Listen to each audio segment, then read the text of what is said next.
Mesdames et messieurs, bonjour et bienvenue dans notre nouvel épisode du Journal du Business. Aujourd'hui, au menu, nous avons 3 actualités croustillantes. La première nous amène au Kenya pour parler d'un modèle de business littéralement qui nous renvoie à David contre Goliath. Comment les Kenyans sont parvenus à devenir une puissance mondiale dans l'industrie du thé en appliquant une méthode jamais vue nulle part ailleurs et qui va certainement inspirer beaucoup d'autres pays africains. La deuxième actualité se déroule plutôt au niveau de l'Angola où nous allons parler du départ de ce pays de l'OPEP. Et enfin, nous terminerons par le Niger et son voisin le Bénin aujourd'hui qui souhaiterait absolument voir le Niger être débarrassé de toutes les sanctions qui pèsent sur lui afin que l'économie du Bénin puisse redémarrer parce qu'il faut le dire, les sanctions du Niger commencent à peser lourd sur les autres pays de la CEDEAO. Je ne sais pas pour vous, mais moi je suis un grand consommateur de thé. Je ne bois quasiment pas de café. Par contre, le thé, j'aime beaucoup. Ce que beaucoup de gens ne savent pas, c'est que parmi les 5 géants mondiaux du thé figure un pays africain, le Kenya.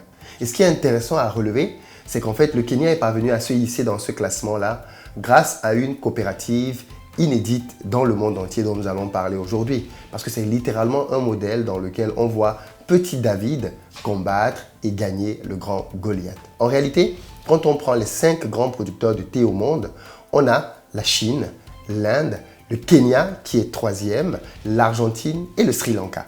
Par contre, pour ce qui est du Kenya, en réalité, le pays figure dans ce classement grâce à une initiative qui s'appelle KTDA, en abrégé Kenya Tea Development Agency. L'un des problèmes que l'on a souvent en Afrique, quand il s'agit de l'agriculture, c'est la petitesse des exploitations des producteurs. Malheureusement, dans nos pays, nous avons beaucoup de tout petits producteurs qui font de toutes petites productions. Et ce que le Kenya est parvenu à faire, c'est regrouper ces petits producteurs-là dans le domaine du thé pour en faire un géant en mutualisant toutes les forces. Concrètement, au Kenya, on dénombre plus de 600 000 petits planteurs qui détiennent 60 tea companies qui assurent 60% de la production totale du pays. Ensemble, ces compagnies sont donc à la fois le premier producteur de thé du pays, mais aussi bien évidemment le premier exportateur.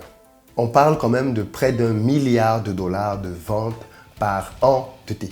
Voilà donc un modèle très astucieux dans lequel on regroupe tous les petits producteurs, on les met ensemble dans une grande coopérative, on met ensemble la mutualisation et ensuite on est efficace sur le marché. En réalité, les tea companies sont à leur tour actionnaires et propriétaires directs de KTDA Holding, un prestataire de services qui intervient sur l'ensemble de la chaîne avec différentes filiales chargées de la logistique parce qu'il faut pouvoir aller chercher et collecter le thé chez tous les 600 000 planteurs. C'est donc une logistique énorme à pouvoir mobiliser. Ils ont créé une autre société pour la vente et la distribution, de telle sorte que désormais, les planteurs sont focus sur le métier de la plantation pour pouvoir obtenir un thé. Et derrière, il y a d'autres départements qui se chargent de collecter, ensuite de distribuer et enfin de vendre.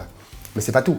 Ils ont créé une société qui permet de pouvoir mobiliser les intrants. Donc, ils achètent ensemble les semences, ils achètent ensemble tout ce dont ils ont besoin pour pouvoir réussir leur récolte. Et quand vous avez donc 600 000 personnes qui se mettent ensemble pour faire leurs achats, à la fin, ils peuvent obtenir des économies d'échelle énormissimes. Ils ont une société qui leur permet d'avoir de l'assistance technique aux planteurs. Ça veut dire que dans leur coopérative, ils sont tous formés et tous mis à niveau progressivement et avec l'évolution de la technologie. Parce que l'un des problèmes qu'on a, c'est que justement, quand vous êtes seul dans votre coin, vous ne pouvez littéralement pas faire le poids. Vous n'avez pas les moyens de vous former et d'apprendre tout ce qu'il faut. Par contre, quand vous êtes 600 000 personnes et que vous créez ensemble une société, cette société a la capacité d'aller apprendre les meilleures techniques et les meilleures technologies partout. Ils ont créé ensemble une microfinance qui permet de financer les campagnes des uns et des autres en fonction de leurs besoins. Et ils ont bien évidemment aussi une société qui leur permet d'avoir de l'énergie renouvelable et des services de management pour chaque usine. Brillant.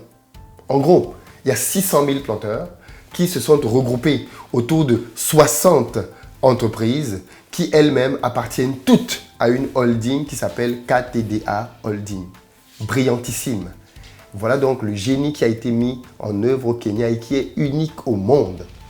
Et ce modèle, je pense que c'est un modèle qui pourrait fortement inspirer d'autres pays africains. Ce modèle permet aux planteurs de KTDA de percevoir la rémunération la plus élevée au monde. Écoutez bien ça. Grâce à ce modèle, donc, parce que d'habitude, qu'est-ce qu'on dit?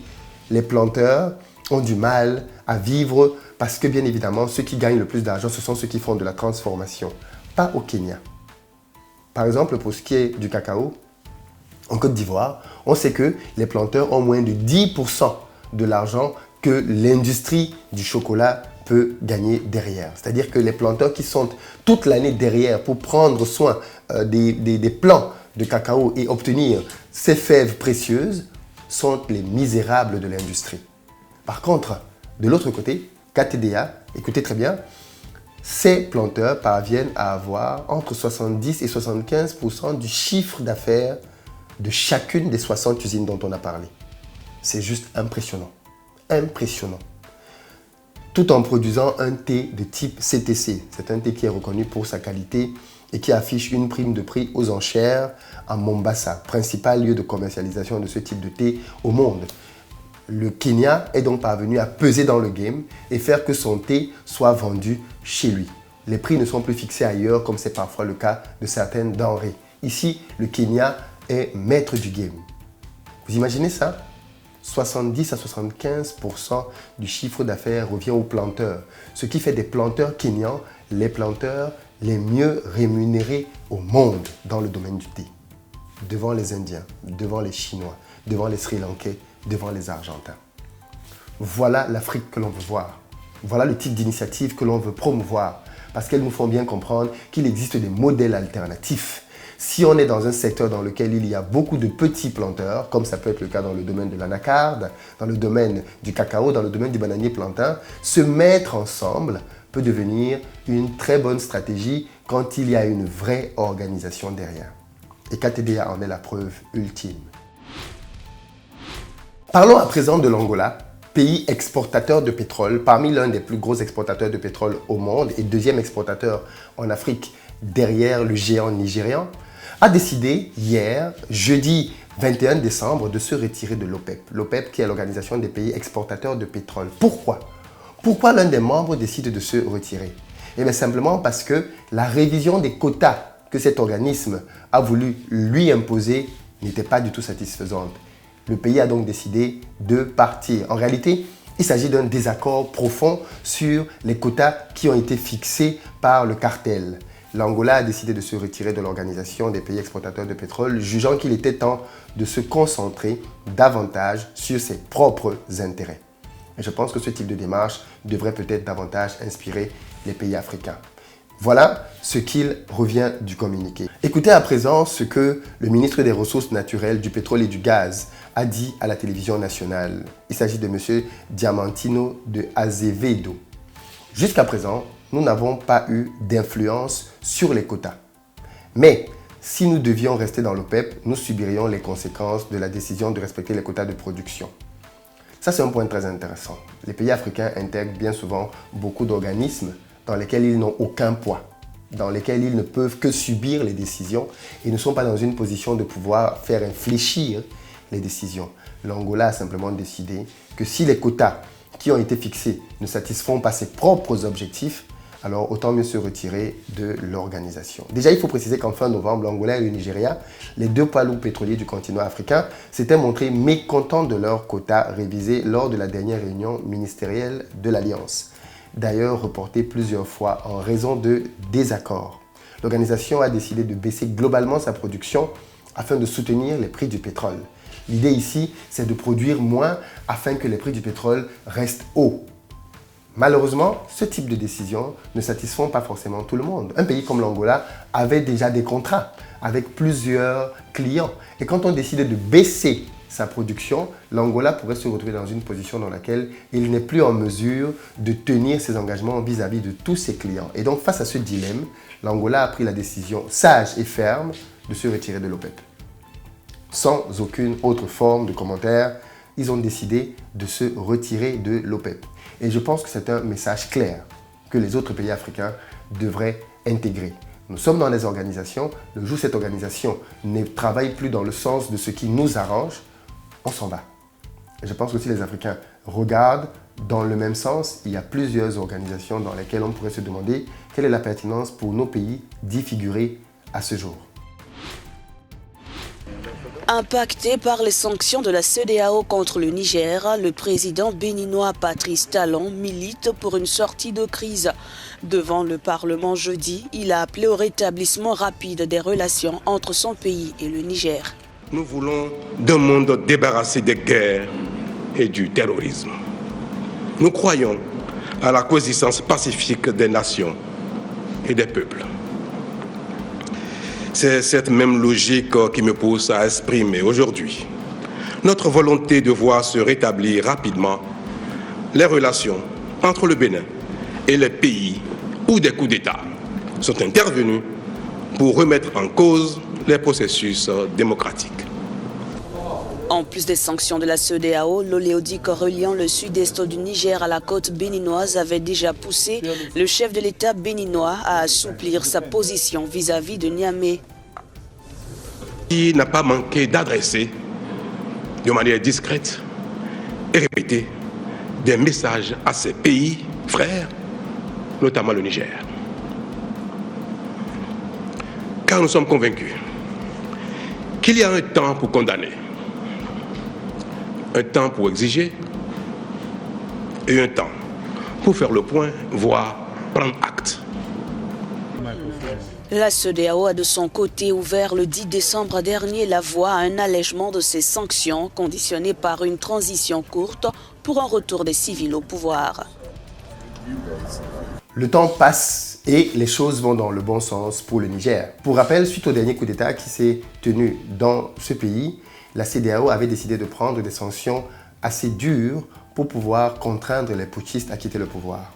Le temps a passé et manifestement ces sanctions n'ont pas forcément eu tous les effets escomptés. Les putschistes sont encore au pouvoir, mais surtout aujourd'hui, ces sanctions commencent à peser sur les économies des pays voisins, dont en tête de liste le Bénin.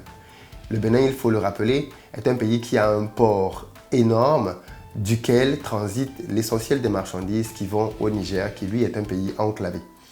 En décidant de fermer la frontière avec le Niger et de bloquer donc toutes les livraisons de nourriture notamment qui devaient arriver dans ce pays, ceci a servi d'un moyen de pression sur le Niger. Mais avec le temps, le bâton a commencé à se retourner bien évidemment parce qu'au final, en ne livrant plus le Niger, le Bénin s'est retrouvé aussi dans une position dans laquelle son économie commençait à ressentir tout le manque à gagner de cette situation.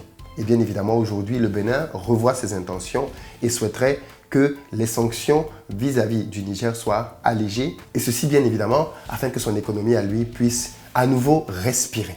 Le maintien des sanctions contre le Niger décidé lors du sommet de la CEDEAO du 10 décembre dernier n'arrange pas les affaires du Bénin. Fleuron de l'économie béninoise, le port de Cotonou a comme premier partenaire le Niger avec plus de 2 300 000 tonnes de chargement. Mais depuis la fermeture des frontières, les marchandises à destination du Niger s'entassent sur les quais. Le 64e sommet de l'organisation régionale qui s'est tenu à Abuja a été une désillusion pour beaucoup. Ça nous dépasse même, ça nous dépasse trop. Comme la frontière est fermée, rien ne passe comme avant. C'est une situation déplorable. C'est une situation qui aujourd'hui a mis un coup d'arrêt aux activités économiques. Il faut comprendre l'action du président de la République qui aussi respecte ce qu'on appelle la discipline de groupe. On a dit le coup de force n'étant pas une solution. C'est comme ça aussi son règlement par la force ne saurait être une solution. Nous pensons qu'il faut rapidement aller au dialogue pour que la situation de paix, la quiétude revienne au Niger et que les relations reprennent. C'est le peuple qui souffre actuellement parce que tout est cher, la vie de maintenant tout est cher. Que pensez-vous de ce revirement de situation de la part du président béninois quand on sait d'ailleurs qu'il était l'un des plus vifs quant aux sanctions qui devaient être imposées au Niger? Dans les commentaires, je vais vous lire sur toutes ces actualités. Peace.